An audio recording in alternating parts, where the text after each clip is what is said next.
Welcome to the season finale of our Crescent City Deep Dive.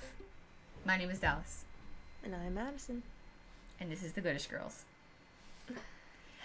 We are starting strong with an unboxing on this episode. Now, yes. I have already unboxed this, and I'll be posting a video on our socials, so if you want to see unboxing, you can go, check it out. But Iridescent Fairy Tale, our girl Cassidy over there, sent us the coolest stuff. But I gave it all to Madison at 9:30 at night in a parking lot. And I was like, here's your this average box. Late night bookish merch dealing going on in an empty parking lot. An empty deal. And so we actually had her wait. I had her wait until she got onto this episode to unbox it. So here we go. What do you have for us today? Okay, I'm excited. I pre-opened the box because boxes do be a struggle, but now we're looking into things. The box is being opened. Just imagine it. So we have a fun bookmark, and it says on the packaging that it's based on the book series Letters of Enchantments by Rebecca Ross. It's a metal bookmark, and it says, "It helps to know that I'm not alone tonight, even as I sit in quiet darkness." Okay, so I'm going to hold it up because I did open mine already, so that way, everybody can really see what it looks like. Yes. Please excuse the light. I know, the light They're is cute, right? And the back is, all nice and gold. Mm-hmm. It reminds me of the little golden ticket from Charlie and the Chocolate Factory. Yes! Agreed. And it's heavy, too. I'm not going to lose it. Yeah. And then I got this cute little pin, and it's Crescent City. The pin is my favorite. The pin was the cutest thing. Cup. Oh, look at how cute that is. And there's a little otter on it. A little otter. It has one of the gates and angel wings, and it has the city in the cup. I'm adding it on my little tote bag that I take everywhere with me. I have a little enamel pin collection that I got going on. So I'm excited to add this on my bag. Mine's, I got a pin board. Look at it. Wow. So she right here in the middle. She cute. Beautiful. And then this one, I'm so excited for. Because I've always wanted a little sword. And she's so cute. It's not any sword, though. It's the sword from Fourth Wing.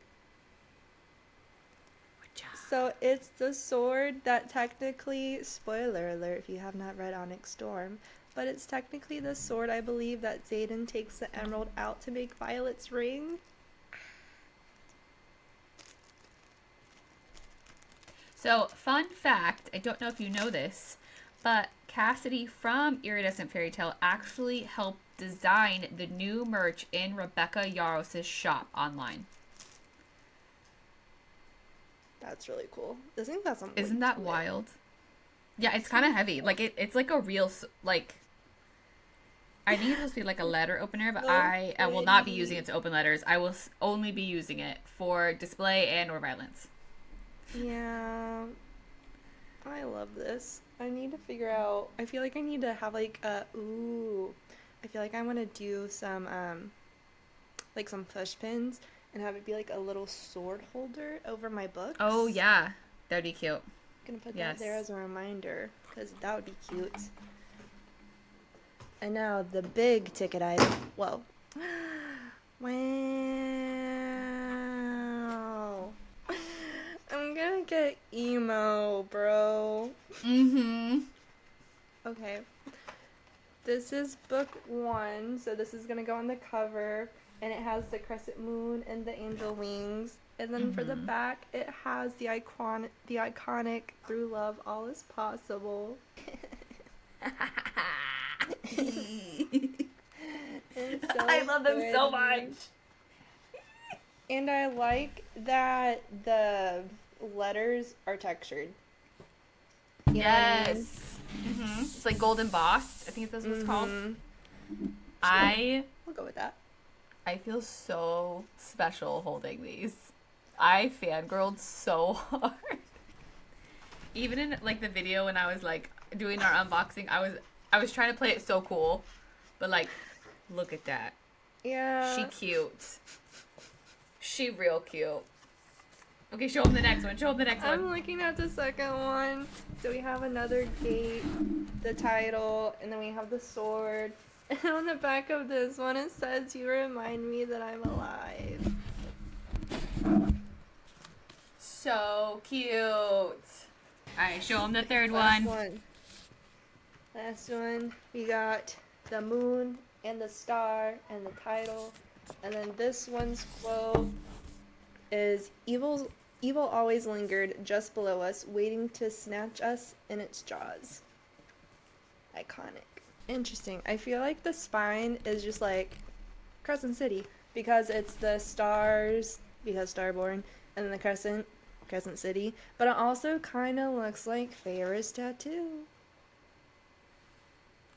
Ooh, that's Don't know if that was intentional, but I was like, wait a minute. You that look is very familiar. interesting. Should we put I Easter egg know in these? you. Probably not. Wow. These are so cute. I'm obsessed with them. Thank you, Iridescent Fairy Tale. Cassidy, you are amazing. We really appreciate you. Your creations are so beautiful.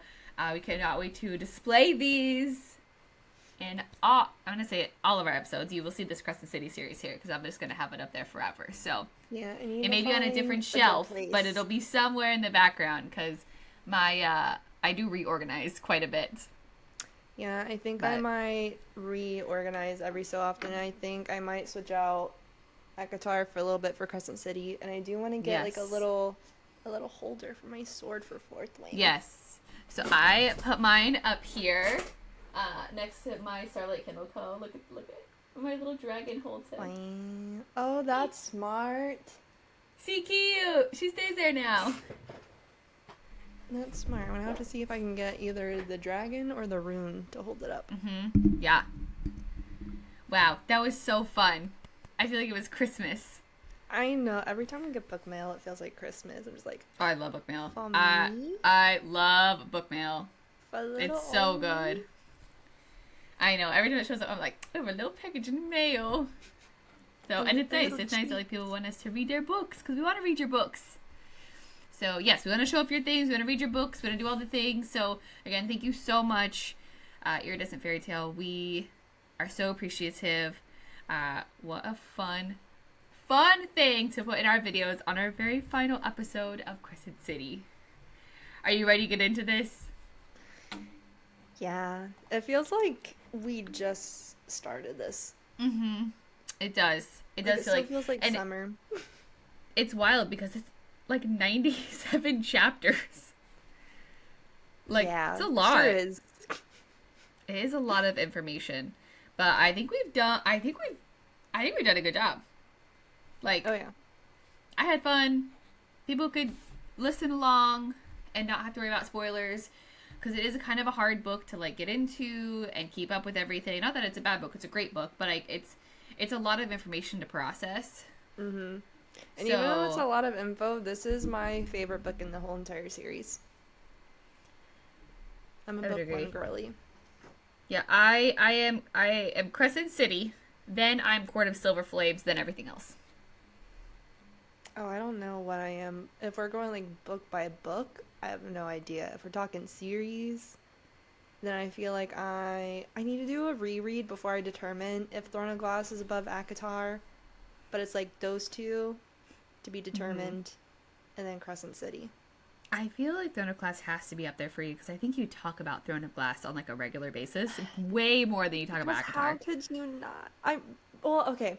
It's been years since I've read ACOTAR, and like if I'm immersed in the world through like a book event, like whenever I went to my first book event where it was Starfall themed, if I would have had my set with me, I would have done a reread right then and there of the entire series, but I didn't. All I had was Silver Flames, so I just did a little Silver Flames reread. Well, it's the best book of the whole series, so. I know, I love that one. And I can't it's my wait for favorite more. book of the series. Same. I'm a Nesta girly. But I just finished Throne of Glass for the first time, which is just like a canon event in itself. She's still healing. I will That's never, and I'll never not recover from Throne of Glass. And plus, so many of my friends are all now, like, they've read ACOTAR. They're, like, on the fence about Crescent City because they know it's a lot and they know that Mm-hmm. it's not finished. So they're like, maybe we'll do Throne of Glass first and then Crescent City. And I'm like, if you do Throne of Glass and if you need someone to yap with you, I will yap back 100%. Yeah. I feel like we need to get you on like another podcast, like go on someone else's podcast that's deep diving Throne of Glass, so we can like yap with them. Please. If you have a podcast and you're deep diving Throne of Glass, we wanna hang out with you. Let We your wanna girl talk. know. We wanna talk 'Cause with you. I We wanna have talk so books. many unhinged notes in my Kindle because Throne of Glass is Mm-hmm. also the first time I ever did a buddy read, and it was so fun. Oh, it's And that cute. was the I invention love for buddy my reading. TED Talks. Yes. Yeah. If you have a podcast, Throne of Glass, let us Let chat. your girl know. Holler at your girl. Holler at your girl. Gotta get Madison on there. I love that. Please. I don't know if I would deep dive Throne of Glass just because I feel like it would take me a freaking century because it's like 8 million books. And I Yeah. don't know. I feel like maybe it's imposter syndrome. I don't know if I'd do it justice. You know what I mean? Yeah, that's valid. I will be doing a read-ish Mm-hmm. later because I know spring of 2026 allegedly they're releasing the graphic audio for just Throne of Glass and they're working on making the other books. So I think I Mhm. might just like listen to a book at a time and then maybe Yeah. I don't know. I like That's fair. already want to reread it. My friend that I did the buddy read with, she wants to go ahead and reread it and I'm just like there's so Mm-hmm. many books I need to read, but it's so good. So I'll good. stop. I'll get off my soapbox. Let's do it. Crescent City, here we go. This is our final episode. We are covering chapters 87 all the way through the end, epilogue included. So if you listen to the entire book of Crescent City, you are safe here.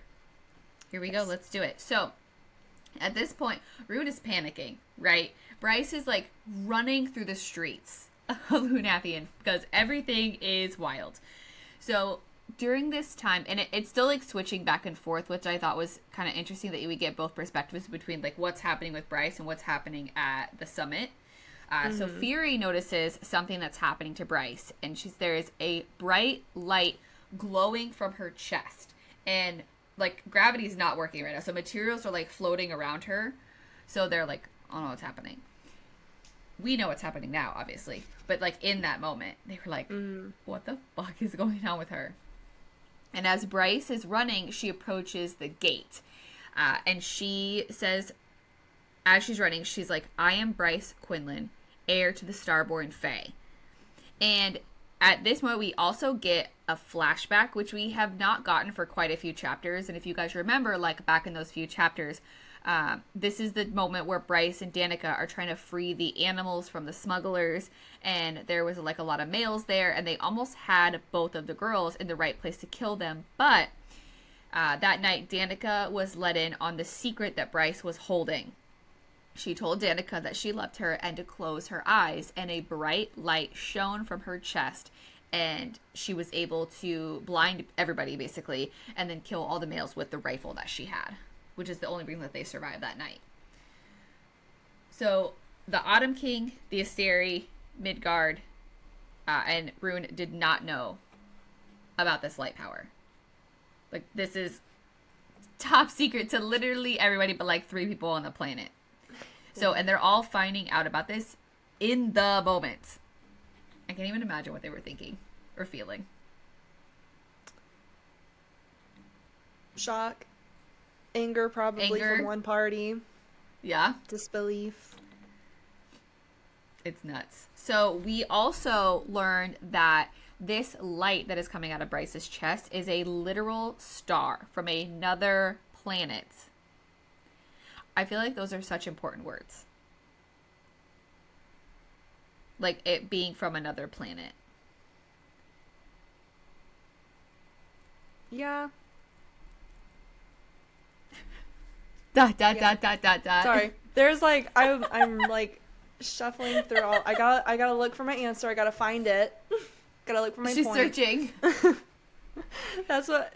If you like go back on all of the episodes, like anytime before I speak, you always see me like just looking out into the distance because I gotta find my thought. Yeah, because I feel like there's two I don't specific... think I've ever noticed that. Really? I do it all the time. I'm just like, huh? There. That's so yeah, funny. because I feel like there might... Well... Because I feel like all three series talks about Starlight, but I feel like for Crescent City, there's like a stronger pull towards one over the other. I don't know, but yeah, it is interesting. I think that's just an interesting line to keep like in mind for the future and for other series. So, however, at this point now, though, it is literally just a light. Like, it doesn't have any power that's connected to it. And Bryce had originally planned to share this secret with Rune, but then when she realized what the gift of being a Starborn Fae meant to Rune, and how it was literally the only thing the Autumn King credited him with, she chose not to tell anybody. Like, the Autumn King is obviously, like such an asshole, right? And it was the only thing that he ever even acknowledged Rune's existence for, basically. So she was like, I'm good. Like, I'll just keep this, right? But when her and Danica were in that position, Danica then found out the truth as well. So there's like, literally, Bryce knows, obviously, Danica knows, Ember, Randall. That's it. So, like, no people knew. So, the Star Sword, which is Rune's sword originally, literally was calling to Bryce when she was around it. So, like, when Rune brought it down to the gallery, it was, like, calling to Bryce. She could feel its power, and she had to do everything that she could to not touch it, not grab it, right? Because then they would know. But it was interesting because the sword, it says that the sword recognized her as kin, and like calls to like, which... I hope that you have read ACOTAR and Throne of Glass before you read Crescent City. If you didn't, that's okay. Like, that's so fine. But I hope that you have, because like calls to like is such an important sentence in the entire Maasverse. It's used across the board. And I feel like whenever you bring up this point, like, whenever I think of the phrase like calls to like, I'm just like, oh, like calls to like. But now after reading Quicksilver, all I can hear is like the little voices now. I'm like, that had to have been annoying to be like, shh, quiet. You're not supposed to know about me, and I'm not supposed to know about you. Shush. Just talk to my brother. Don't talk to me. Yes, exactly. Yeah, so like calls to like, it's a huge, huge, huge thing. So, and it was interesting that it recognized her as kin, because I don't think that it recognizes Rune as actual kin. Am I wrong on that? I think it might, but I just think because they both vary in the amount of starlight that they have, because Rune, oh, poor boy. He's got a little bit. Baby boy. He has a little kernel that whenever, in the beginning of the book, whenever his dad was like, can you summon up a little bit of your starlight and be useful for once? And like, he's like, I could try. Rune was struggle busing the whole time to just even get like a little bit of light to stay. Yeah. But Bryce is just like starlight, baby. She beaming. So yeah, I thought that was interesting. And as she's running through, like, again, she's running through Lunathi and she's going to the gate. The goal of this journey right now is to use all of her starlight and push it into the gate and ask the gate to close the portal. So hopefully that works. So in chapter 88, we learn that the Starborn Prince, who we will learn about later on in the other books in this series as well, but like, he's important and we will learn a lot about him, but in this book we don't hear too much. But it's important because everybody at the summit is noting that they made not only one, but two Starborn offspring, which is like insane because the light that is emitting for Bryce has not been seen for a really, really, really, really long time. So everyone's very shocked at this point. So yes, sorry, Rune, baby boy, but sis Bryce is pulling up.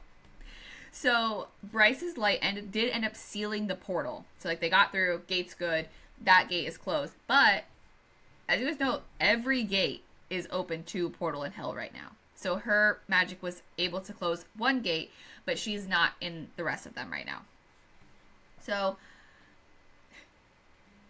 the Autumn King freaking killed me. He kills me. This man is the worst because his daughter's literally running through the streets. She's got magic. Everything is wild. And his first act, once he like gets out of his shell shock, is to call her mom. He's calling Ember.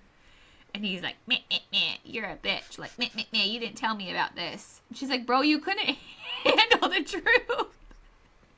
That's just what he sounds like to me. This sounds reminded me of like whenever Ipa or someone would just like yell through the gate, just like yeah. Yes. It reminded me of jaw popping. Like the dad in the like Hotel Transylvania. I do not say blah blah blah. Yes, you do. That's the Autumn King. Blah blah blah. He does say blah blah blah. So yes, meh, meh, meh, is what the Autumn King sounds like to me when he speaks. So, and the whole series, he sounds like that to me. Every time he sees, he's like, wub, wub, wub, wub. Just like a Charlie Brown adult. Yes. Exactly. So, Autumn King calls Ember Quinlan. That's a move that he made. I don't know if it was a good one. Anyways, he calls her a bitch. And I was like, LOL. Like, that's so clever. So original, buddy. And we learn in that moment that way back when the Autumn King's guards caught like Ember and Randall and Bryce, it wasn't Randall that saved them. Like the story is that Randall saved them, but it was actually Bryce fucking Quinlan. Little baby Bryce. It's another full circle moment, right? Of like what blinds an oracle. The question that we've been asked this entire book. Bryce fucking Quinlan, that's who. Bryce is Starlight. That's what blinds an oracle. Lady couldn't see for days. So she's blinded by that light. And again, like we know that like Ember knew and Danica knew. And Randall. But now everybody knows. So the tests, like, because like when they're trying to figure out everybody's power, right, they get tested, as I said before. It shows that she had nothing, like pretty much no power, like next to the bottom. So again, we know that this gift right here that she has is just Starlight. Which I think it was so interesting that these chapters leading up to the end kept saying that. Like, there's no power, there's no power, there's no power. Because SJM does her hardest to do a misdirect. Mm-hmm. Yes, she sure does. And we also learn, and like Ember kind of tells them, like Bryce's whole visit back when she was younger to like the royal family, the Autumn King, Rune, the Oracle, all that, was to see if that family was capable of taking in the information of what Bryce was, and ultimately decided it was not worth the risk. And it's also noted that in these chapters that the horn, which is again in Bryce's back in the tattoo, only worked because she is a Starborn Fae. So if, like hindsight, right, let's say like Danica never found out what Bryce was. She never could have put the horn in there. She never would have known what to, like, she would have done something totally different with it, and Bryce never would have went on this journey. So it's like very wild full circle moment, in my opinion. Like that night that they not only became like soul friends more than they already were, right? Like something that bonded them, that triggered an entire like chasm of events. Yeah, because I feel like if Danica never put the horn into Bryce, like I don't know if a lot would have actually happened. Like right. Like maybe Bryce would have still been put on the path of trying to solve the case just due to association with Danica. So like maybe she's still, I don't know. But like would Danica have like hid the horn in a better place, or a place as clever as she did, right? Or would Micah have found the horn? I think Micah probably would have found the horn faster, because like why would you ever think, oh, it's on a person? Right. And the necklace was protecting her. And as much as people don't like Danica, which I understand. Like, I get why a lot of people don't like Danica. But, like, girl was pretty clever. She was pretty smart. Yeah. She was smart, in my opinion. Whenever I first read this book, I was so disappointed that Danica died because I low-key wanted this to be Danica's book and not Bryce's. And I was like, we gotta follow Bryce. Like, I get frustrated with Danica as the series continues, but I don't think I've ever hated Danica. There's a lot of people online that, like, they're like, she was a terrible friend. They were both party girls, okay? Like, I definitely reference Danica with other characters. I'm like, you two need to be gone. They definitely, like, they both had their flaws. Yes. Like, Bryce made just as many mistakes. So, it's interesting. I don't know. Like, what would have happened if that one night back in the day never would have happened? That's just such an iconic, important moment. But we don't ever really know that until the end of the book. So, during this time, right, everything is wild. Bryce is trying to close these gates. Everyone is super distracted. So, Hypaxia scoots her little booty over to Hunt and uses her witchy magic to remove the halo on his brow. She just, like, scoots over and she grabs his hand and she's like, hello, here's my powers. And then, freaking Sandriel is a snitch. And she's, like, texting the Asteria about everything. Snitches get stitches, and they end up in ditches. Mm-hmm. Sandriel. Yeah, and I was like, bro, look at what's happening on TV and you're me texting. Get off your phone. Pay attention. Come back to reality, Sandriel. You're gonna rot your brain. Watch what's on the TV. Yeah, so Sandriel's a snitch. And Hunt doesn't have a halo anymore, so get ready, girl. Because with the tattoo gone, my baby is back. He's not free. Hunt's back, baby. But his power's back. And his first course of action, now that the halo is gone, is he is summoning up all of his lightning and turns towards Sandriel. Rune saw the rage in Hunt's eyes, rightfully so, and he knew that Sandriel signed her life away as soon as she made it known that she had actively signed Bryce's life away to the Asteri. So, the entire conference room shook from Hunt's power, and Rune tackled Hypaxia out of harm's way because... Get that girl out of here. Such an iconic moment.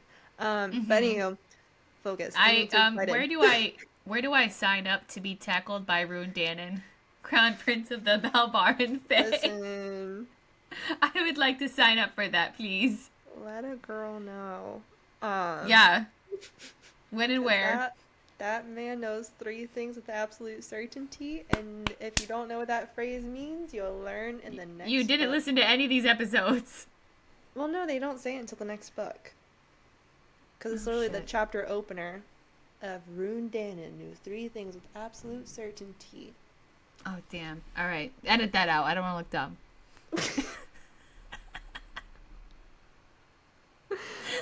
I mean, we do reference it a lot. But, anywho. So, after Rune tackled Hypaxia to get her out of harm's way, because we love a man who cares, Hunt unleashed his power on Sandriel, and time literally slowed down. Hypaxia knew that she was taking a gamble by setting Hunt free, and she knew that she would be killed for removing the halo regardless. But her gamble paid off, because as soon as the smoke and the debris cleared and time literally resumed, it showed that Hunt was revealed covered in dust and blood, holding a severed Sandriel's head frozen in a scream. No button eyes to be seen. But it's very... Huh? I said, bye, bitch.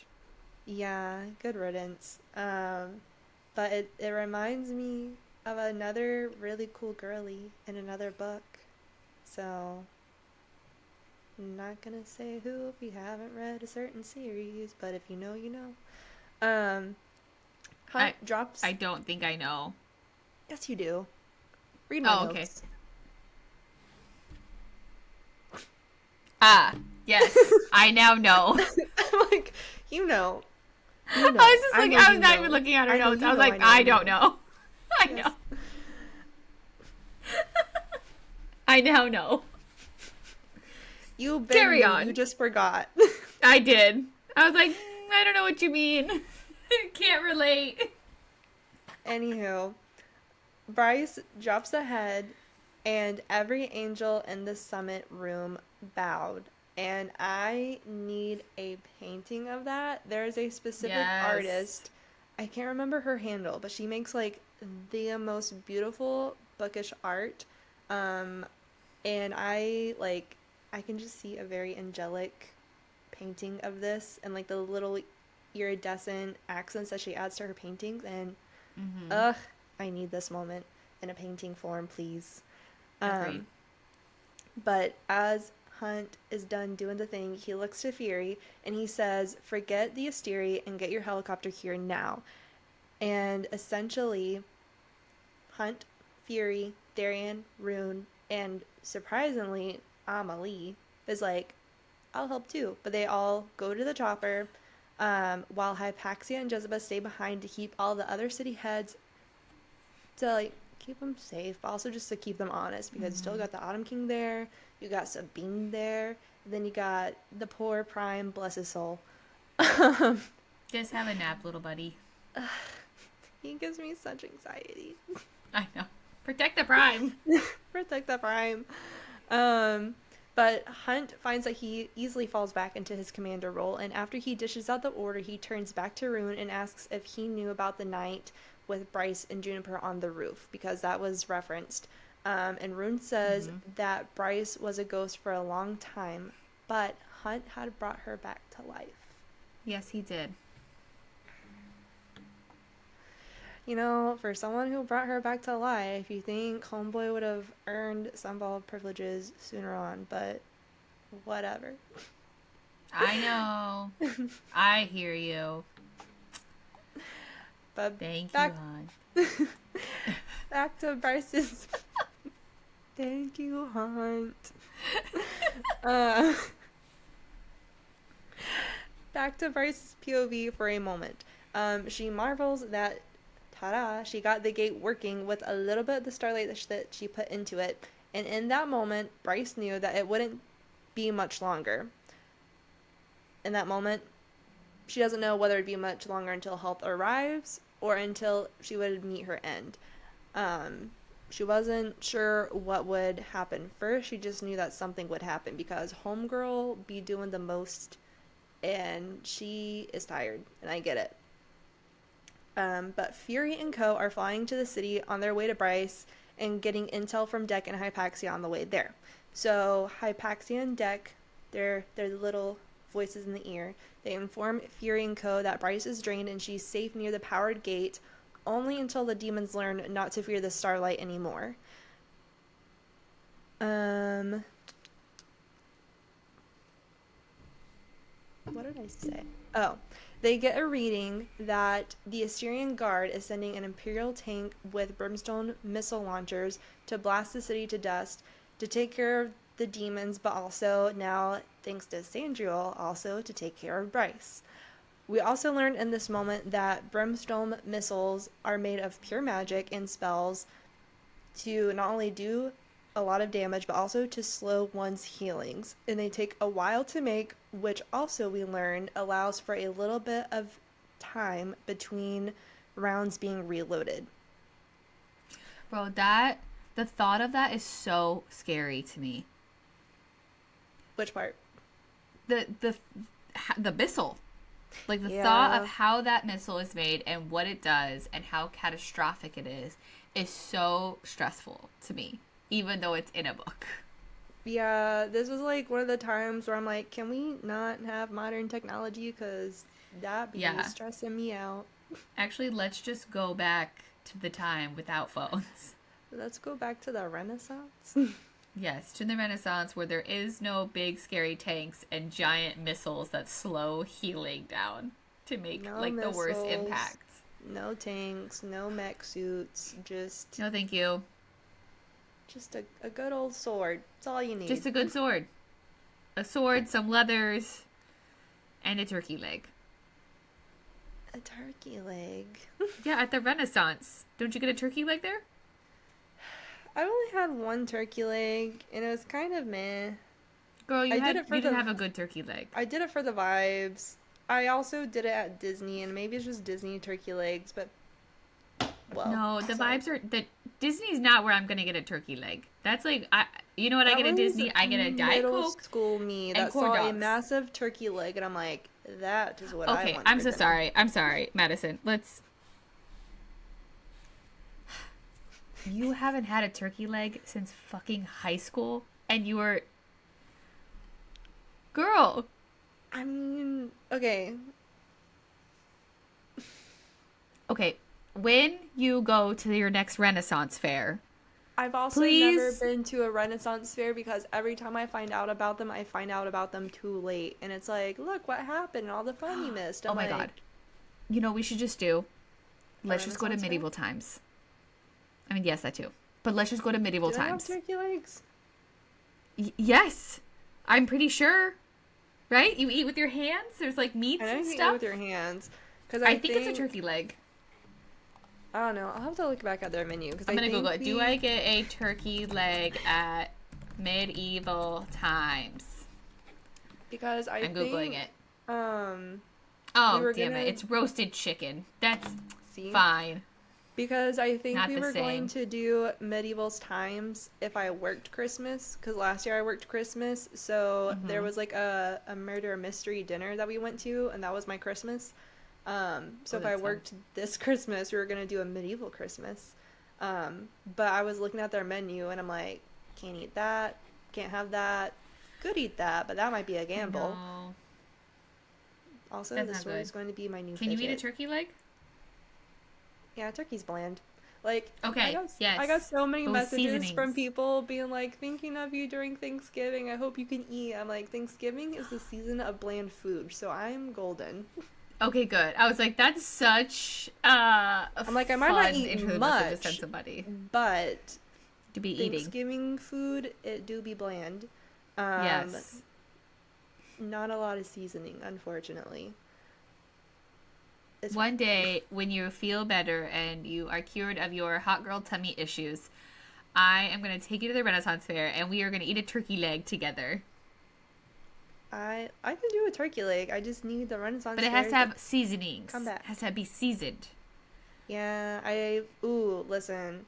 They had a potluck at work, and someone made a turkey, and they did their turkey in a grill. If you don't make your turkey in a grill, maybe look into that, because that is like the first turkey I ever had that wasn't dry as all get out, and it was so Damn. good. Because like my dad does the turkey in a smoker, and like it's a little dry, but he does add some flavoring, so it's not that bad. But I was like, turkey can be juicy. Hello. Bro, we like fry our turkey, like deep fry in a bucket, like in the see, big I metal can't pan. do fried foods. Oh, well. I do. I know. I'm sorry. I gave up Eeh. chicken nuggies a long time ago. Unless they're grilled It's chicken not nuggies, breaded, then I can if do that that. counts. Just oil. Just peanut I oil. d- Probably not. One day when you're feeling I better. have to dab it a lot with a napkin. It's really not as greasy as you would think. Like, the skin is super, super crispy because you, like, season it, right? But then the meat is just juicy. Like, it, like, locks it all in. Yeah, maybe if It's I not just took really the skin off. oily. One day. But anyways, to the Renaissance to get a turkey leg. For the Renaissance. And we'll bring our tiny daggers. Yes. So, Fury and the Autumn King try to make contact with the Imperial unit to get them to abort their mission, but wouldn't you know it, no one's answering. Hunt is watching as these three tanks on the outskirts of town take aim and fire 3 missiles into the city towards Bryce. The missiles aimed true, even though one of them landed in a neighborhood far away from where Bryce was. The impact was still enough to bring her surroundings down, entrapping her foot under a block of concrete, making her unable to free herself. So, back to Fury and Co. Rune says that the tanks are going to fire again, and Fury tries to, again, get the tanks to call off their missiles, but no one's answering. So Hunt tells Fury to take the chopper as high as it will go, and she does so in silent understanding. Hunt and Rune also share a similar look. And as Fury reaches altitude, Hunt unhooks himself from the gunner where he is seated and falls into his last flight. And as Hunt is falling, he takes note of where the missile will hit, not directly on Bryce, but close enough to the fact that it will still probably take her life.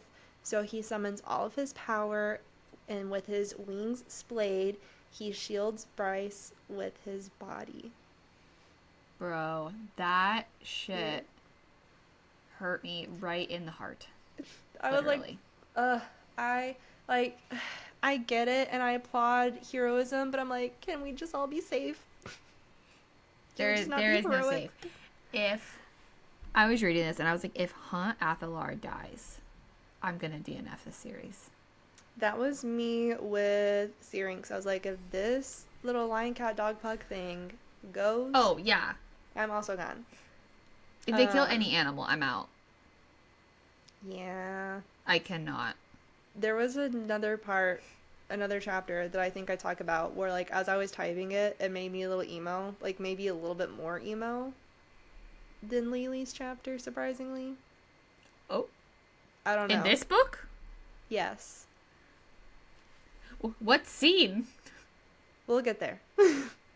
Okay, all right. Because I was like, Lahaba literally crushes my spirit every time I even think about it. I know. I feel like, yes, she damaged my soul, but I feel like there's other people who damage my soul more. I don't know. Okay, if you're listening to this on Spotify, I need you guys to know that I am, what do they say in the books? She narrowed her eyes to slits. Let me move my notes so I can see the death stare. The death glare. The withering what are you stare. talking about? What do you mean? I cry every time I read it. I think I got emo. I don't know if I cried this time around. I definitely didn't cry the first time I read it, because that was before I discovered emotions. I know. I, never cry during movies. I used to never cry over books. Now I at least upgraded to crying over books, but I still have yet to watch a movie and cry over a movie. That's fair.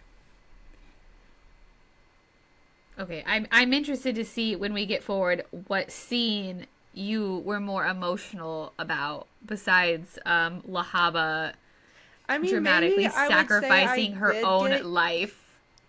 Maybe I would say I got emo if that was my chapter to cover, but because I got to skip over it again, I was like, oh, I'm fine. I did get emo. I just didn't. I wasn't as affected, I don't think. Sorry, I will never in my life read that chapter again. See, and I could. That's one chapter where I could read it and I'll be sad and I'll appreciate the sacrifice. But there's other chapters of other books where I'm just like, I don't want to sign up for that. Again. Can't relate. I would go into detail about who I'm talking about, but I'm like, that would be spoilers, but there are some people that I'm just like, my Shayla. Anywho. Chapter 91. So, Bryce and Hunt, they survive the missile blast. However, Hunt is bloodied, he is burned, his legs are gone, his arm is gone. There's a gaping hole where... Are you thinking of the same thing that I'm thinking of? Or did you yawn? No, you're laughing, so I think we're thinking of the same audio. Yes? I don't know. I just think of cut off. My arm was cut off. And I just... because he has wings and it reminds me of a bird. I just thought of a fried chicken. I gotta go. That is not where I thought you were going with that. I have somewhere I need to be, actually. Wow. I can't. I'm sorry. No, thank you.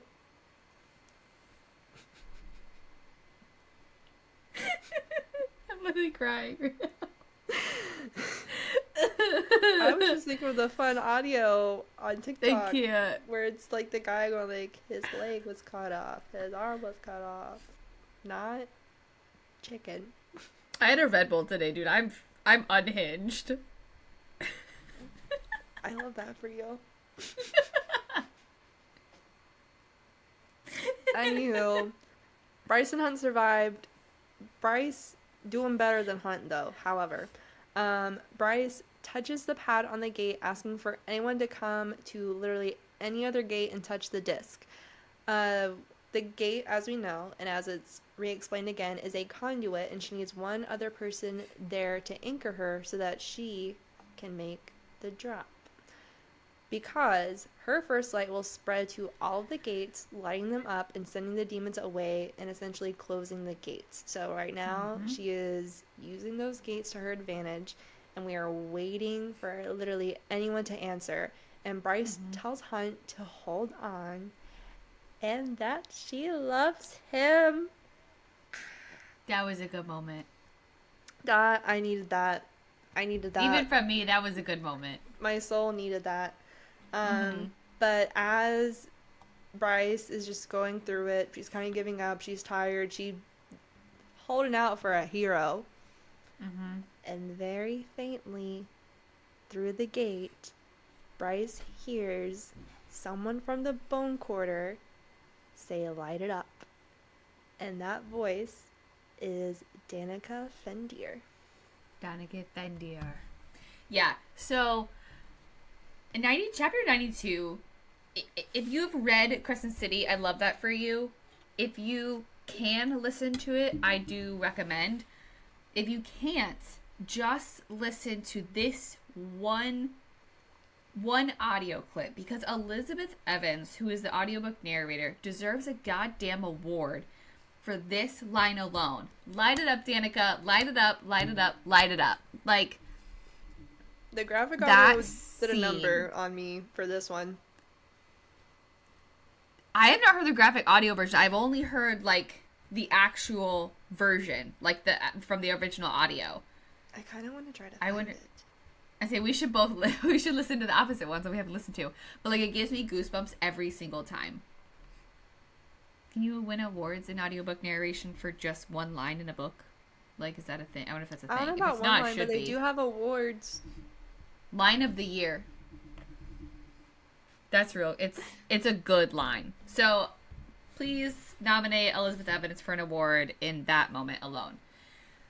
All right, so Bryce makes the drop, right? And we know that the drop is like she's dropping all the way to the bottom. She needs an anchor to bring her back up to the real world. So Danica is there.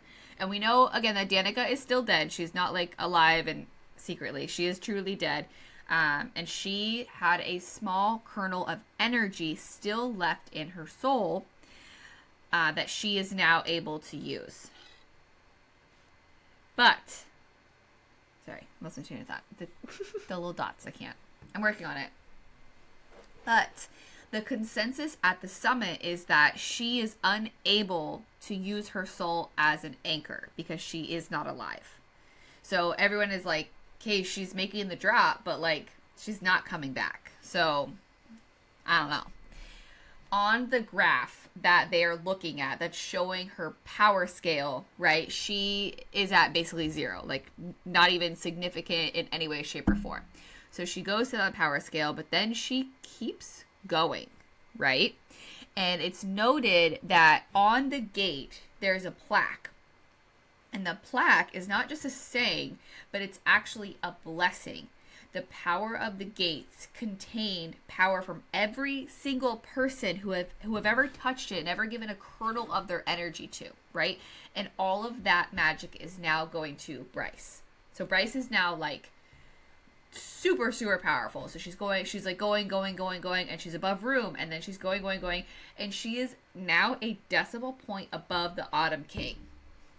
And honestly, if that is not a slap in the face of that man, I don't know what it is. So I laugh at Sarah because I feel like there was an opportunity to be like, and now she's way above the Autumn King. Like, she's going. But I love that it was literally just a titch above him. Just enough to be like, I'm more powerful than you. Haha. So I thought that was clever.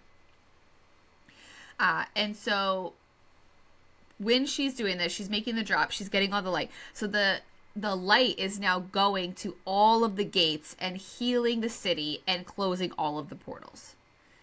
So things are finally starting to like come back down from the chaos, right?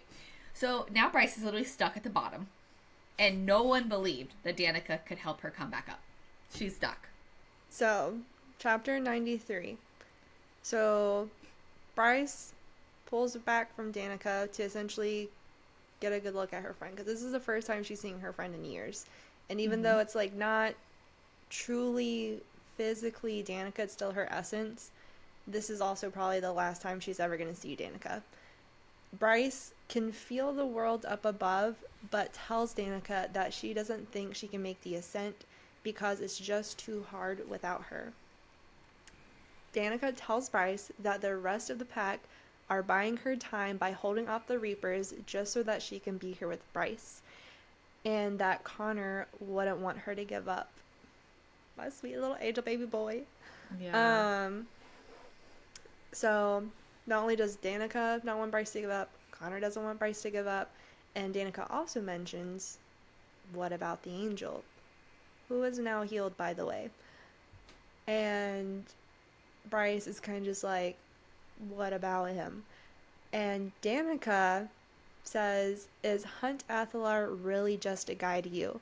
And why is it somehow a mark against your strength to admit that there is someone who happens to be male worth returning to?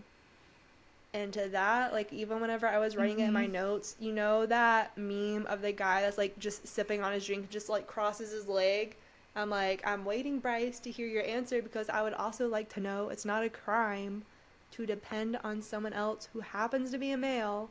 Like, they do have their moments, case in point, your father, but I'm just like, Hunt's not a bad guy. I do like the meme that says, he's literally just a guy. Hit him with your car. I don't know if I've seen that one. Oh, yes, so I have. Yes, I have. He's literally just a guy. Hit him with your car. But don't hit Hunt with your car. Don't hit Hunt with your car. Do not hit Hunt Athalar with a vehicle. Thank you. No. Thank you for your time. Bryce tells Danica that she is scared. And Danica, this is a really, really good quote that I like from this book that Danica says. And whenever Bryce tells Danica that she is scared, Danica responds by saying, that's the point of it, Bryce, of life. To live, to love, knowing that it might all vanish tomorrow, makes everything that much more precious. And Danica encourages Bryce to try at least just once to make that ascent. But she needs to decide now, because quite literally the clock is ticking. And we know this because everyone at the summit is watching Bryce's timer to her literal life as it is ticking away. And everyone is nervous because with how deep Bryce went, biologically, Bryce isn't equipped to make it back up. Bryce knows it. Everyone at the summit knows it. Yep. And as they are watching the literal seconds count down and her little red dot on the monitor staying where it is, the clock finally stops at 0.003 seconds as Bryce is finally running to make her ascent. Yep. Chills. She pushing it. Listen, to the limit. Homegirl loves to raise my blood pressure. Oh, for sure. Yes. So, with literally just a crumb of time left, Bryce is booking it, and Danica is running alongside Bryce, encouraging her to go faster, keep going, and to not stop. And as they are running, as Bryce is making that ascent, Danica gives over the last piece of her that remains so that Bryce can make it. And it didn't hit whenever I was reading the chapter, but writing the notes, like, I'm not as, like, in tune, and it lets my brain, like, kind of lollygag. But whenever I was writing this scene, and it was, like, Bryce is running, Danica's right there behind her, and Danica gives, like, the last little kernel of power that she needs to make it, it was giving Bing Bong. Oh my god. That Ooh, Riley, you made it. Fucking take her to the soundtrack. moon for me. Okay, so I have a story for you. Okay. There is a video on TikTok, and I know that you can't relate because you're a mom, but for moms out there, I think you can relate. So there is a video out there where it's that soundtrack where it's like, go save Riley, and it's literally like present day mom who made it through postpartum and babyhood is looking at newborn mom holding a baby with a burp rag. Her hair's a mess. She's covered in vomit. Like, I think I have seen those like, videos. Go save Riley. And I'm like, I sob every single time. It kills me every time. Danica was Fuck giving that Bing sound. Bong. No. Danica truly is. Danica is Bing Bong. Bing. Whoa. That was a crisp sound. Ding. Danica truly is Bing Bong. Because as she gives that extra little kernel of power to help Bryce finish her ascent, literally anything tying Danica to any part of the world is gone. Her essence, her physical body's been long gone, but she is not going to be making that return back to the bone quarter. And even Bryce knows it. But as everyone at the summit is still watching Bryce make her ascent, the Autumn King, of course, has some words to say. And he remarks on how this is impossible and how previous studies of others using artificial substances as anchors for their own personal gains, they have all died whenever they tried doing this. So he's like, why is this working for Bryce when everything else has failed? Because Bryce, again, she has no anchor, and she's got Bing Bong, Autumn King. She's got Bing Bong. No one else had Bing Bong in their studies. So even though Bryce has no physical anchor holding her, anchoring her to make this ascent, and she is truly alone, it is the teary-eyed Sabine who says that she is not alone.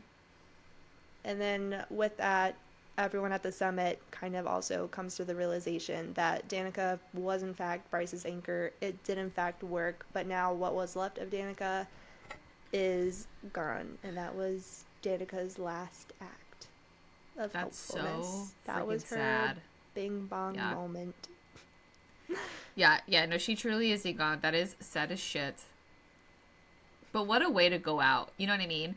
And I feel like the entire book, people underestimated the friendship that Bryce and Danica truly had. Oh, I did. But I was there for it. No, like in the book, like the characters, not like us, not like readers, but like people in the book, like everyone around them was like, why can't you just get over this? Like, why can't you just move on? Why can't you just do this? Like, you know, and I feel like everyone decides, and society in books and in real life, like decides how we should grieve, how long we should grieve, the way that we should grieve, the stages that we should grieve. But it's so interesting because you never, like, they didn't ever see it from the other side until this very moment of seeing what Danica truly meant to Bryce and what Bryce truly meant to Danica. I agree. Snaps. And as, again, the Autumn King, the tough nut to crack that you are, he's like, Killjoy. He's like, I'm like, even though I can see it and I'm watching it all play out, I still don't believe it. And he questions how all of this is possible. However, this time it is the Prime who answers, and we have another really, really good quote. With the strength of the most powerful force in the world, the most powerful force in any realm, what brings loyalty beyond death, undimming despite the years? What remains unwavering in the face of hopelessness? With hopelessness. English is hard. We're going to keep it. I've tried this 3 times. It's fine. If you want the full effect, pick up your book and read it. Oh, tell him.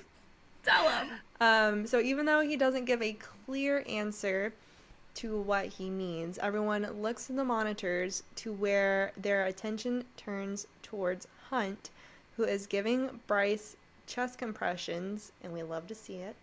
And he's using his lightning to jumpstart her heart in between rounds. And Hunt says, as he's working, "I heard what you said, what you waited until I was almost dead, you coward. Now come and say it to my face." And everyone watched as they saw that through love, all is possible. Yes. I don't have a brat kink, but Hunt Athalar can call me mean names if he wants. And Hunt Athalar only. I mean, I wouldn't say calling meat names is a brat kink, more of degradation. Which can fall under brat. I don't think degradation kink is a thing. I don't like that. Degradation. It doesn't sound sexy. Yes. So, like, talking down whenever, I mean, I guess coward is the most vanilla of them all, I guess. Because that's whenever I'm just saying, I don't like when people call me names, obviously. Some people, I think that falls under the brat kink umbrella. Calling names. Being mean. Yeah. I feel like degradation can fall under brat, but I think of just, like, degradation in general. As a kink? Is it its own kink? Yeah. Have you never heard of that? I just put it under brat kink. Why? I just thought there was praise kink and there's brat kink. There's like two. And I am in the praise kink one. Because I don't like when people are mean to me. Praise and degradation, however, they can go hand in hand, and you can get a little bit of degradation with a little bit of praise. Okay, all right. New kink unlocked. Check it. Oh my gosh, I didn't think I would have to educate on kink today, but I'm here for it. There's always room to educate on kinks. Yeah. I learn something new every day. Ain't that the truth? I once got a comment of feedback that I'm not edgy enough. So, here I am. Not edgy now, learning all the kinks. I think Madison is visibly uncomfortable. No, my brain, and my friend knows this because we share the same brain cell. There's just times whenever my brain goes so far off the deep end where I just am like, I need bleach stat, and this is a time where I'm like, we started the train, I am already I'm in Kinkland, and I need bleach because now my Madison brain is like... Madison's actually not in Crescent City anymore. She is in the book Praise. No, I'm like traveling back to my dark romance world. I'm just like, hello. Get it, girl. She's looking for the thought. She's finding it. No, it's there, but I'm just like, I gotta be like Riddick, and I gotta keep the inside thoughts inside. I gotta put it in a box and just put it in a box. Out of the box. That's funny. Okay. All right, keep it together. Before I say anything I shouldn't. Okay. Chapter 94. That's where we are. So, Danica, right before she bing bongs away, she tells Bryce that she loves her. And that final goodbye didn't destroy Bryce as much as she thought it would. But instead, it fueled her, and she emitted a roar of challenge as she raced her way back to Hunt. So we had that nice little fun moment with Bryce, but now we're going back to Hunt's perspective for just a moment. As Hunt, he is resuming those chest compressions. We love to see it. I feel like Dr. Mike. Every time we're just like, yeah, CPR, first aid certified.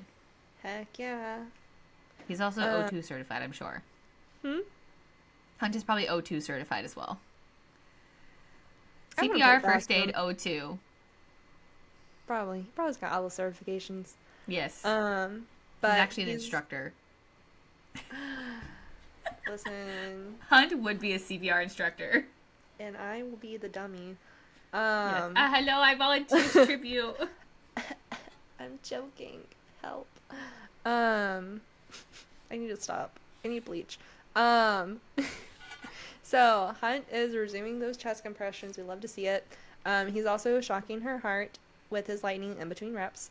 And he knew from the first light being emitted from the gate that his Bryce had found a way to make it back from the drop, unleashing the healing first light. Hold on. I'm gonna restart that because I feel like the way I described it is not how I wrote it. Okay. So Hunt is resuming those chest compressions. We love to see it. Shocking her heart in between reps, which is what you should do with your AED. So whenever Hunt did wake up after being brutally got by the missiles, he kind of put the little puzzle pieces together, and he knew from the first light being emitted from the gate that Bryce had found a way to make the drop, unleashing the healing first light, and had also found a way to use the horn to seal all the gates, trapping the demons. Hunt could feel Bryce's power as she made the ascent, and he knew deep down that he had fallen, survived, gone through torture and hell just to be right here with her in this moment. And he says, "Come on, I'm waiting for you." Personally, I would have loved a "Come on, sweetheart, I'm waiting for you." That's just me. I know you don't like sweetheart. Missed That's just opportunity. me. I don't know if that would have given you the ick, but if he would have said, "Come on, sweetheart," I would have been here for it. It only it only gave me the ick when it was used derogatory. But even then, it doesn't give me the ick now. Now it's nice. No, it's nice. That's nice. I'm gonna go to page 779 because they have a little bit of banter back and forth that I love. So whenever Bryce finally comes to,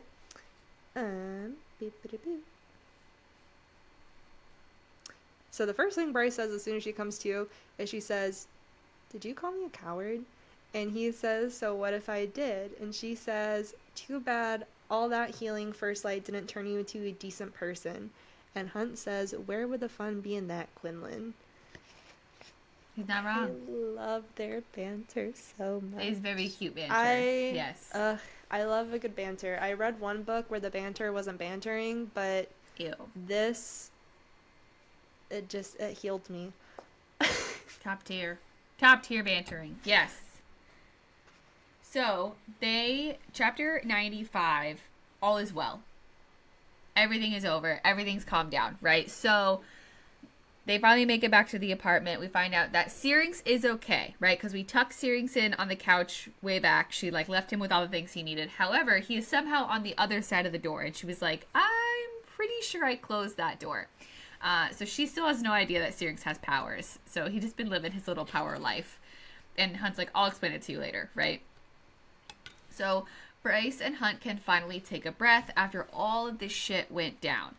She then learns that Hunt does not have the tattoo on his brow anymore, but he still does have the slave tattoo on his hand. So, he is still technically a slave, but he is a little bit more free than he was moments ago, right?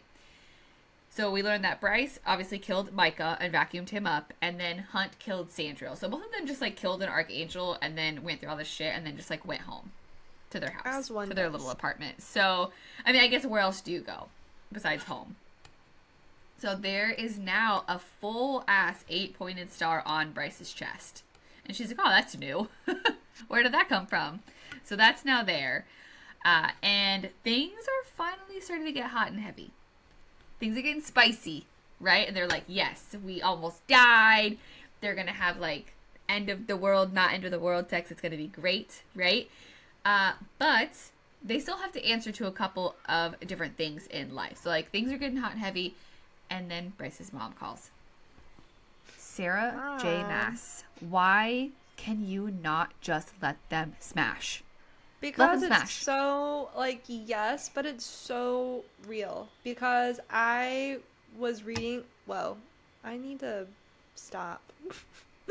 I was reading a slow burn, and I think after, hold on, because I texted my friend this moment, and I was like, "You won't believe what happened." So I was reading a slow burn, and I was 220 pages in, and they finally were about to kiss, like their first kiss, and it was about to get all hot and heavy. And then my mom's like, "Dinner's ready." I'm like, "You gotta be joking." It was just getting good. So like, boo, but also real.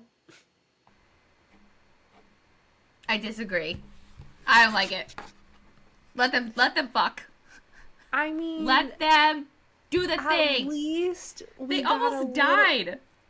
Yes, but at least we got a There little were bit more demons. than So Lorcan did, okay? We still got a crumb of spice. Listen, if you're wanting spice, Crescent City's not your book. It's not that I wanted spice, right? Like the But plot like is you had plotting. that itch and you just wanted that little itch to be scratched. I want justice for Bryce and her body. I want justice for Bryce. I want justice for Hunt. No one wants to go to the 33rd with blue balls. Nobody wants that. Let them get their rocks off one time. Unfair. Unjust. She literally made the That's drop. real life. It's real life, man. No. I hate it. I hate it. Sarah, let them smash. This is a TikTok short now. We're making it. Somebody make it. Riverside, hello? Hear me. Did you get this? This is good content. Yes, this is good content right here. Clip yes, that. So Ember calls. She answers. And she has to go freaking take a shower to cool down. So stupid. So Ember informs Bryce that the media is now going wild with the story of who Bryce really is and who her father really is, and how much power she had. But it does not say in that story what happened to Micah, so no one has let that out yet. We also learned that Isaiah is alive and well, and he is now technically in charge of the 33rd, and he is currently getting his ass handed to him over there, and everyone is not listening to him. So he asked for Hunt's help, so Hunt is going over there with blue balls in hand, and the odds of him being able to stay in Lunathian once everything settles in are a little sus, because we don't know who the next Archangel will be, right? We know it's not going to be Sandriel, which honestly is obviously it's for the best. It's not Micah, because he did. So we're like, everything is up in the air. It's very unknown, right? So right before the end of this chapter, Bryce gets another phone call. And she answers the phone, and on the line is a literal teenage boy. But it's not really a teenage boy. It's Rigelus, the head of the Asteri. Why a teenager? Yeah, like, everything. It's like, oh, I'm gonna be a teenager. Less intimidating, right? There is another part of her series where a very powerful creature also portrays himself as a young boy. But more approachable. Like that theory, like there's a theory tied to the other one. I do know that theory. But this one I'm just like, oh no, a teenager, like that's not gonna do anything. I don't know. Interesting choice. Mm-hmm. Say his name one more time. Rigelus. Okay, I always want to call him Regulus. I feel like because there's someone in Harry Potter with like a similar name. But Regulus. Yeah, it's a child. There it is. So, Rigelus, the bright hand of the Asteri, is calling Bryce. And essentially, they have a little chit-chat, kind of talk about everything that went down, and he's like, you know what? For everything you did, I'm going to do you a favor. And he frees Hunt for her as a show of their gratitude. However... Sorry we almost bombed you with missiles. Sorry I almost killed you, but like... Glad you survived? Yeah. Hee hee. Here's your guy. Just like as a little consolation. But they free Hunt on the condition, and to also kind of serve as a reminder, that her and Hunt are to stay in the city. They can live together in peace and contentment, but do not draw any attention to themselves and do not use her power on or the horn. Literally Hunt's dream. Everything Hunt wanted. Ain't that the truth? I know it's gonna make me so mad. The truth. I heard it. You heard it. The viewers heard it. Bryce had some beeswax in her ear or something because she missed the memo. I relate so much to this. Every time my husband's like, I'm gonna sit down and watch some TV, I'm like, actually, there's this bookshelf. I really need this put together. And he's like, great. I'm like, let's go do this crazy thing. Just fun. I relate to Bryce in this moment. Bryce and I are gonna have words. Anywho, one simple rule. Hunt's free. They hang up. And then everyone decides to reunite with Hunt and Bryce. So Fury, Flynn, and Rune all meet back at Bryce's. Fury confirms that Juniper is in fact safe. She tells Bryce really quickly before sprinting off just to go make sure for herself because they're in love. And Rune is essentially just like apologizing to Bryce, telling her that he saw everything and that he heard her and that he was trying to reach her to reach the plaque, but there were too many demons so he couldn't just get to her, and he deserves an award for being a good big brother. He does deserve an award. Agreed. But Bryce throws her arms around Rune and they hug, and Rune asks if she meant what she said to Athalar, and he refers back to whenever she said and tell Rune that I forgive him for everything, and Bryce says that she does, and Rune says like that he can't believe that Bryce even cared that he would care about her being Starborn or having Starlight, and he said that the only title he cares about is being her brother. This man, sweet Rune. My sweet angel baby boy. Also, this part, like, I got onto Bryce, now I'm gonna get on a Hunt for a little bit. Bryce shares that Hunt told her, when he told her, I can't recall because I'm like, you didn't have much free time, but Hunt blabbed about Rune being able to be Daimati in Mind Talk, and she was like, oh, does Dad know? And he's like, no, and I'd like to keep it that way. And Rune's like, Athalar has a big mouth. And whenever she said like, oh, and Hunt told me about like the whole mind speaking thing, I was like, people get killed for that. Let's maybe not share it.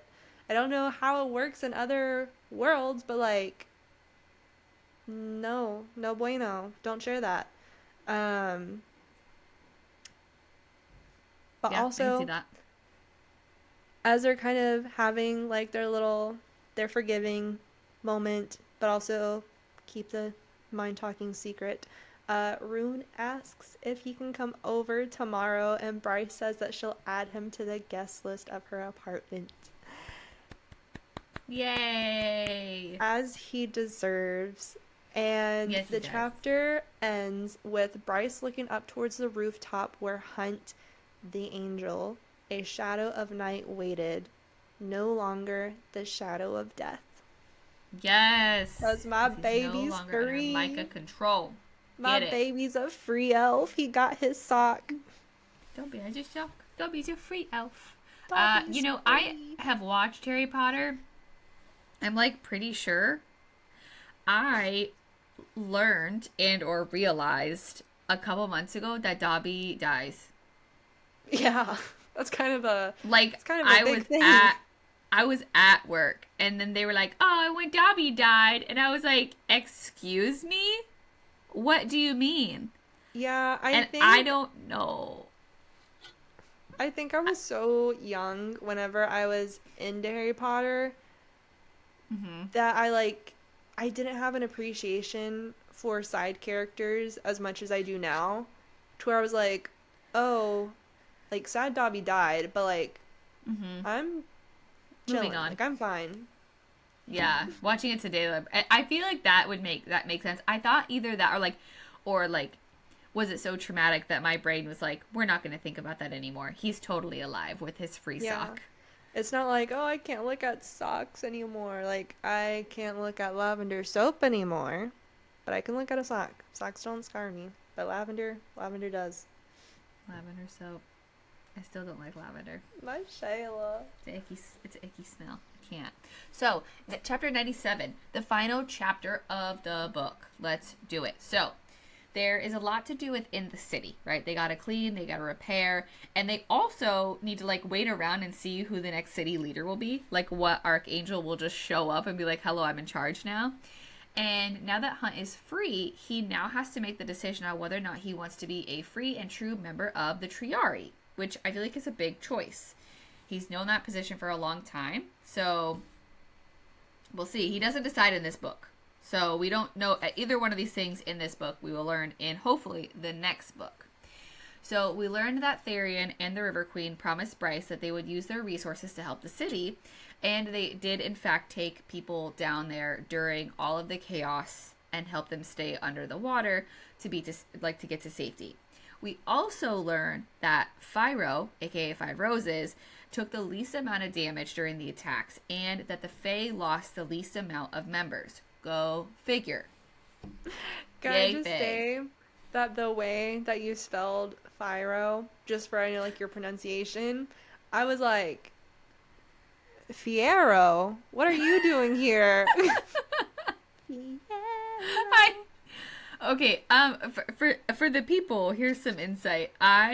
When I type these notes, I just click clack the fuck away. I don't spell check. I do it exactly how I'm going to say it. Everything in my notes, every pronunciation, every name is spelt wrong. All the time. So I spell it how I'm going to say it. We got Fiero, we got Maximus Tarshan, we got, what was another one? I don't know. I don't know if Maximus Tarshan ever made the cut, but he's making the cut now. I'm sure it did. Hypatia, like all of it. All of it. Alien, whenever we were referencing Alien. I forgot about that. You were like, who is this character? Oh, that's Aelin. Don't ask me to spell Ashriver or Galathinius, because it's gonna be wrecked. I say it correctly in the video. It's in my mind, it's right, because I did the audiobook.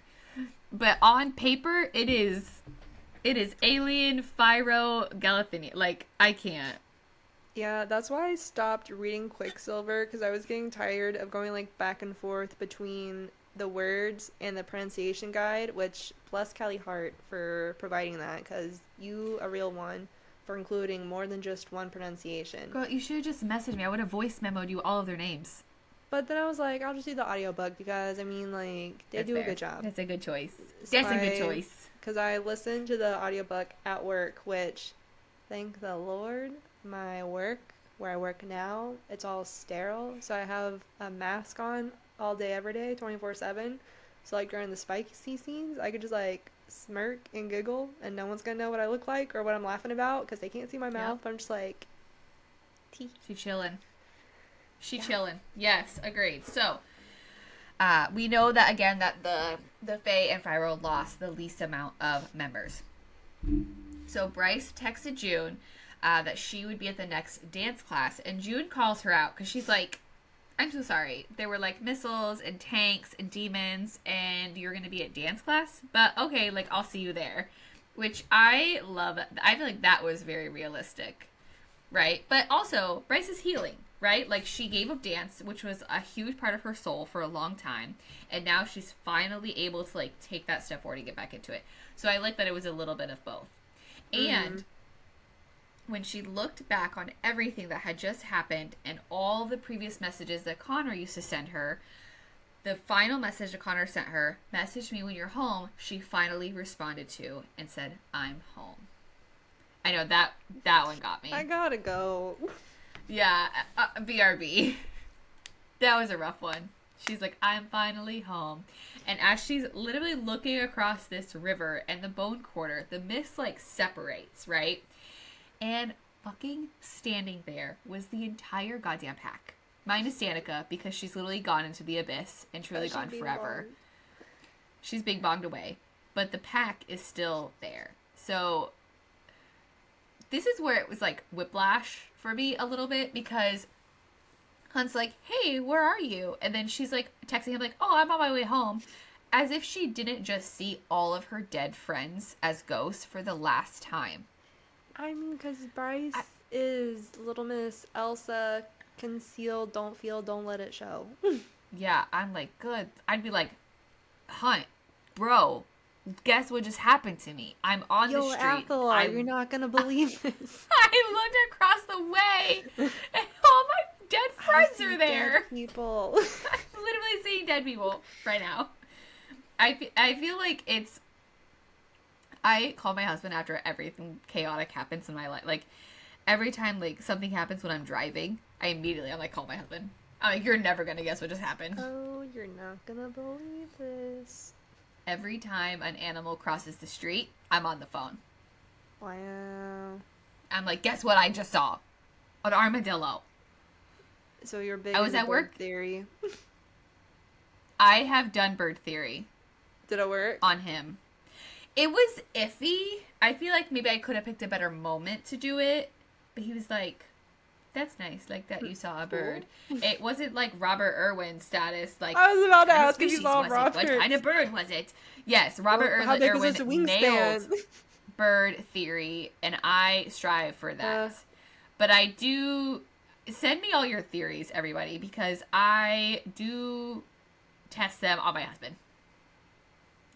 We did bird theory. There's another one that I did just the other day with him. What the heck was it? The worm? Would you love me if I was a worm?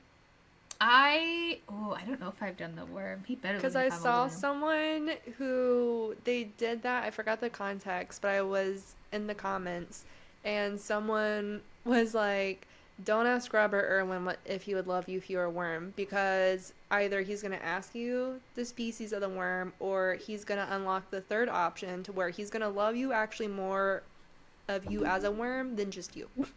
Than just a regular, yeah. He's like, crikey, I love that worm. That's a cool worm right there. That's a very nice worm. Yes. Okay, so like you just go and you're like, would you love me if I was a worm? Yeah. Like, I'm gonna do it. Yeah.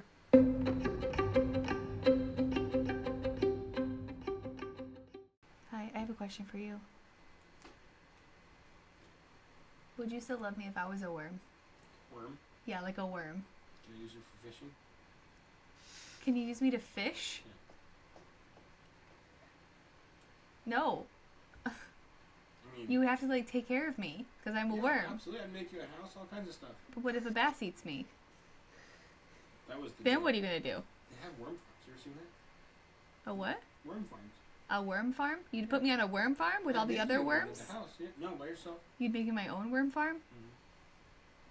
What if I want to live inside the house? It's inside. Oh, it's inside. Okay, so if I was a worm, you would make me a worm farm with other worms? If you wanted it. Yes. Okay.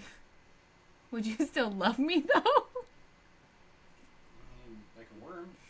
If you couldn't talk and you were just a worm, I don't know what to tell you. You're just a worm. So. I feel there's just a yes or no answer. Would you still love me? Definitely a yes, sure. Like, yeah. Okay. Did I pass? I don't know. I don't know if you passed. I don't think I passed. Madison, did he pass? He's putting me on a worm farm. He passed the second half. Okay, bye-bye. He passed. Alright, bye. Not him setting you up with a worm side piece. I'm gonna be in a worm farm. I didn't like that test. It's like, listen, he was gonna feed you to a fish? He what? He was like, can I use it for fishing? Bro. Wow. What a jerk. He's like, listen, you're a worm. I made you this house. But like, also, check out this really cool worm. Like, I think you two would hit it off. Yeah, here's this other worm you can hang out with. Robert Irwin would Ridiculous. love you if you were a worm, Dallas. Don't Oh, I worry. should have said that. I should have said Robert Irwin would never. Robert Irwin would love me. Robert Love Irwin me would as love a me if I was a worm. worm, if I was a bird, if I was a crocodilian. Anything. All of it. Robert Anyways, Irwin coming in okay. clutch. Send me your theories, guys, so I can see if my husband passes the test. So, we are officially done with Crescent City. However, we do have the epilogue, which is very interesting and does set up the scene for the next two books. So, in the epilogue, a white cat sat with Jessica Baroba. We know who the cat is. Obviously, it's Adis, who's the Prince of the Chasm. And he never told, Jessica about Bryce. Which she's like, that's weird that you never would have told me that. And we know that Thea's light was gone forever. And we hear a little bit about Thea, right? And we learned about Prince Peleus. But all of that's going to come way later in the books. So, like, keep those names in your mind, but you don't have to stress about them too much, right? So we thought that Thea's light was gone forever since the last battle under Prince Peleus's blade. But Bryce for sure has her light because Prince Adis, who, again, Prince of the Chasm, can see the difference between her and Rune's light because they're different, right?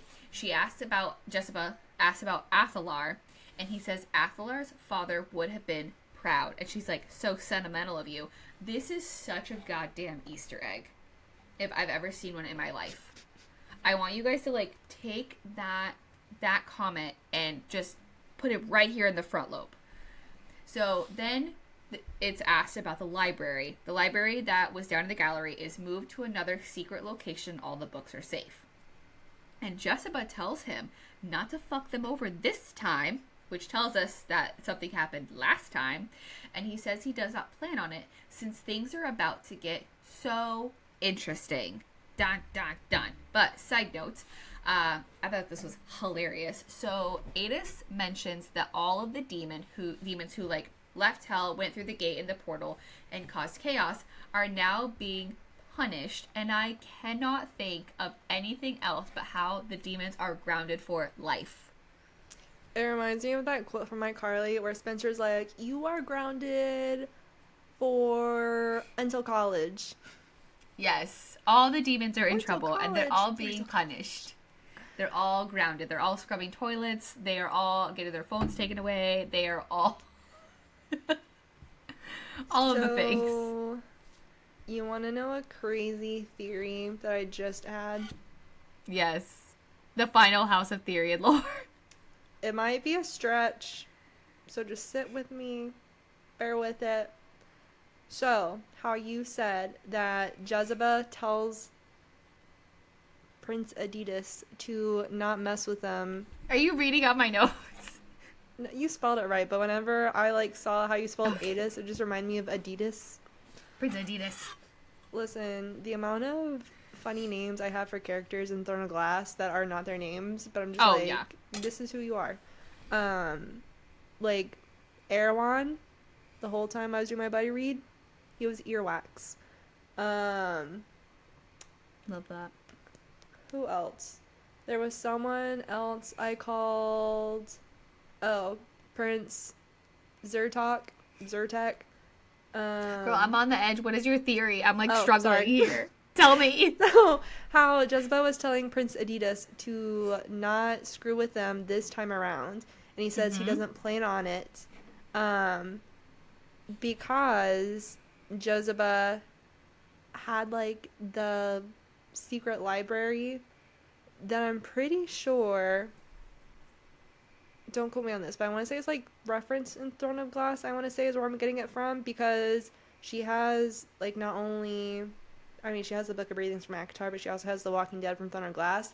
But I was like, what if Prince Adidas is, a reincarnate of the gods from Throne of Glass? Because the gods really did be screwing over everybody. And, the gods in Throne of Glass, they're gone. Where they went, we don't know. But I'm like, what if Prince Adidas was one of them that just did everyone dirty? And Jezebel was also there, and she's like, hey, don't screw it up this time. Yeah, because, like, again, theories of lore, here we go. Like, we know that Jezebel is old as hell. Yeah. Old but So- looking good. Always looking good. Looking snatched. Yes, interesting. Okay. I like it. I'm going to jump on the train. I'm not going to say it's not possible. What a wild ride this has been. I can't Amazing. believe It's over. I know we're done with book 1. We hopefully will be back with book 2 at a later period in time. I don't have a date for that yet. We are jumping into Brimstone. Cass and I are going to be covering Brimstone on our page as well. Madison and I are going to be covering some other fun books. We're going to be with some fun authors. So we're going to take a quick break from Crescent City, but we will hopefully get back to it at a time in the future too. So thank you guys so much for joining us. This has been so much fun. We are the Goodish Girls. I'm Dallas. And I'm Madison. And we'll see you next time.